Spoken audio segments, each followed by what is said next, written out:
राधे राधे दोस्तों, आज हम आपको सुनाएंगे राम नाम जपने से क्या होता है। अगर आप हमारे चैनल पर नए हैं तो प्लीज़ हमारे चैनल को सब्सक्राइब करें, वीडियो को लाइक करें और शेयर करें। बहुत समय पहले की बात है, एक साधु बाबा थे। वे साधु बाबा हमेशा तीर्थ यात्राओं पर यात्रा करते रहते थे। वे हमेशा इस तीर्थ से उस तीर्थ पर घूमते रहते थे, क्योंकि साधु बाबा एक स्थान पर ज़्यादा समय नहीं रहते थे। वे बाबा सभी तीर्थ यात्राओं की यात्रा करते रहते थे। 4 दिन से ज़्यादा तो वो किसी भी तीर्थ स्थान पर नहीं ठहरते थे। वे साधु महात्मा हमेशा राम नाम का जप करते रहते थे। एक बार की बात है, साधु महात्मा एक बहुत ही घने वन से गुजर रहे थे और राम राम राम का अपना जाप करते हुए चले जा रहे थे। तभी साधु बाबा एक घने से बरगद के पेड़ के नीचे जो पहुँचे तो वहाँ उन्होंने देखा कि बहुत सारी प्रेत आत्माएं थीं जो नाच और गा रही थीं और हूँ हूँ की ध्वनि कर रही थीं।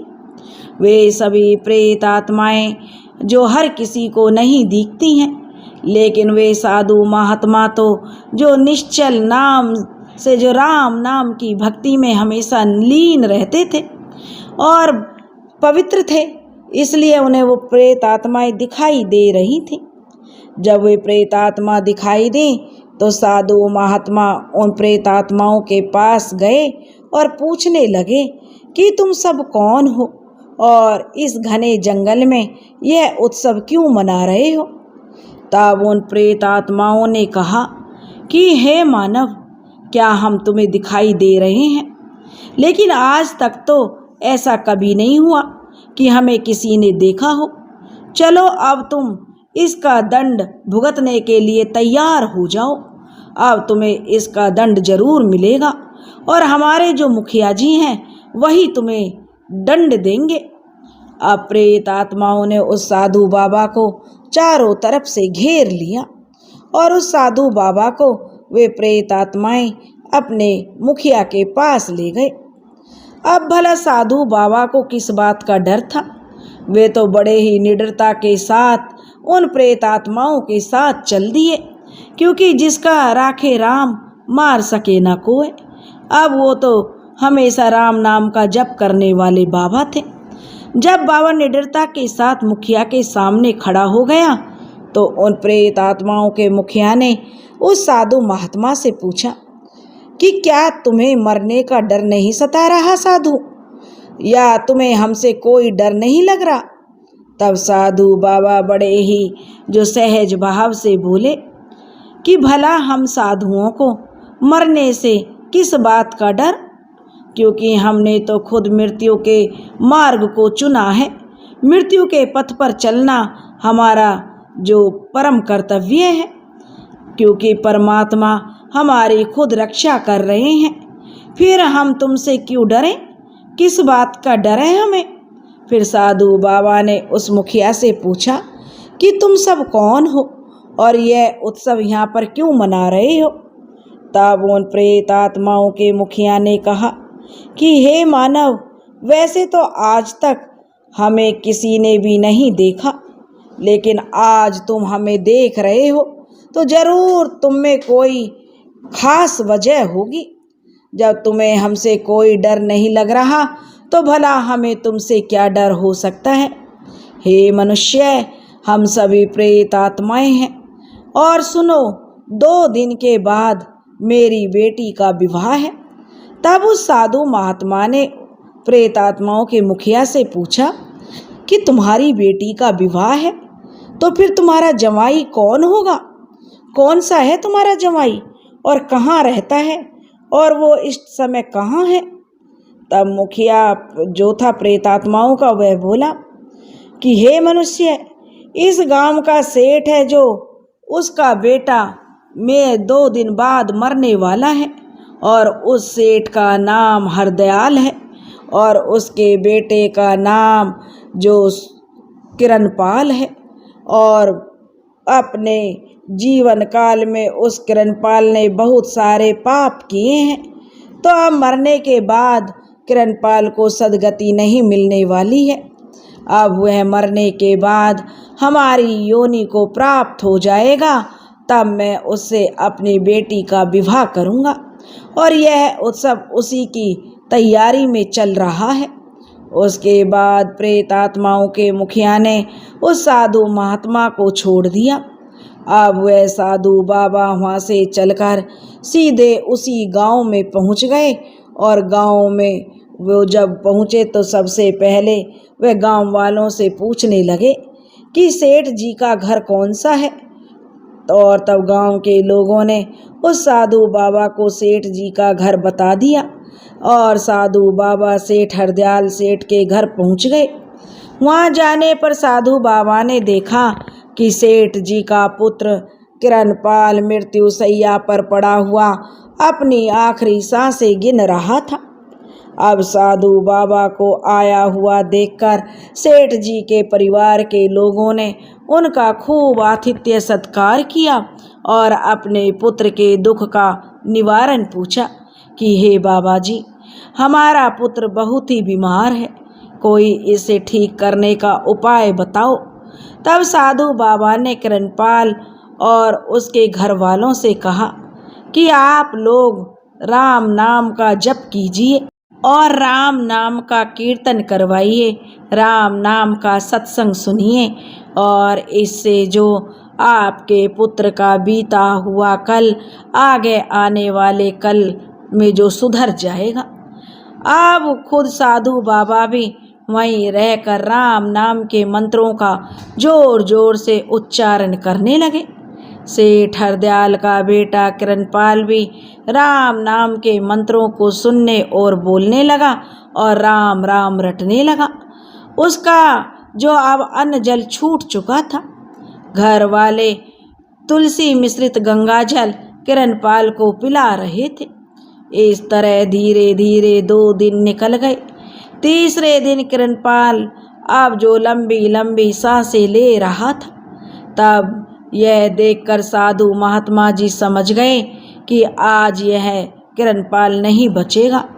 तब साधु बाबा ने उसके कान में राम राम बोला और उसी क्षण किरणपाल के प्राण निकल गए।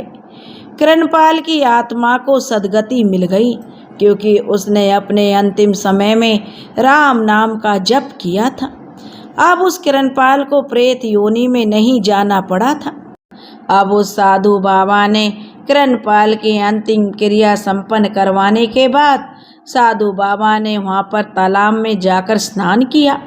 और फिर साधु बाबा ने सोचा कि अब मुझे वापस उसी वन में जाना चाहिए जिस बरगद के पेड़ के नीचे आत्माएं जो उत्सव मना रही थी। वहाँ जाकर देखना चाहिए कि अब वहाँ क्या हो रहा है। यह सोचकर वह साधु बाबा वापस उसी घने वन में चल दिए और उस बरगद के पेड़ के पास पहुँच गए जहाँ वह 2 दिन पहले आए थे। 2 दिन पहले जहाँ सभी प्रेत आत्माएं नाच गाकर उत्सव मना रही थी। लेकिन आज साधु बाबा ने देखा कि वे सभी प्रेत आत्माएं बरगद के पेड़ पर उल्टी लटकी हुई थीं और बुरी तरह से चीख चिल्ला रही थीं। तभी उन प्रेतों का जो मुखिया था उसकी नज़र साधु बाबा पर पड़ी और वह अपनी आंखें लाल करके गुस्सा करते हुए साधु बाबा से बोला, अरे मूर्ख मानव, तू यहाँ क्यों आया है? क्या तुझे मरने का बिल्कुल भी भय नहीं है?